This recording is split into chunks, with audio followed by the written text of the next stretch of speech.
Sensiz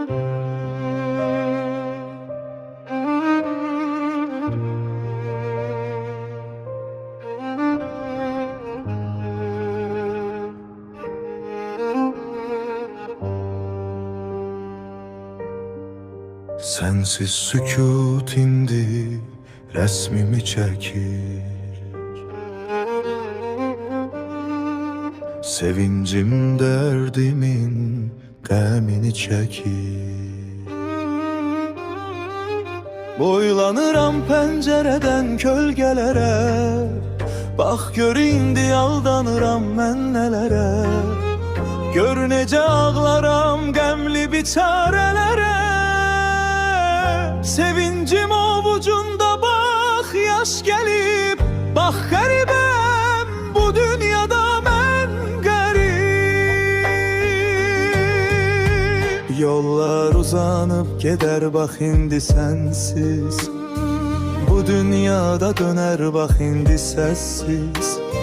Qalmışam mən yetim bax kimsəsiz. Koca dünyadı tek yaş üstte yaş gelip, bak garibim bu dünyada ben garip.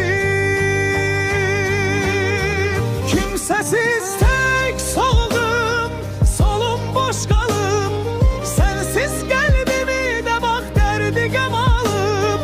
Bu gariplik beni artık o benden alıp, çay akır ahırına taş üstte taş gelip, bak garibim bu dünyada ben garip.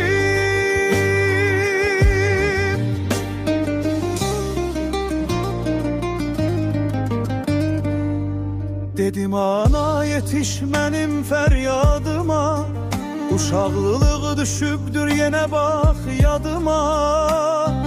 Ağlar sensiz al beni yine kanadına. Yetimin ağlayır gözüm üstte yaş gelip, bak garibim bu dünyada ben garip. Bak sen dedin oğul indi atasızsan, indi tenhasan yine de yalgızsan. Dünyam bir musiki tek sassızsan. Bak sene dünya göyden taş gelip, bak garibim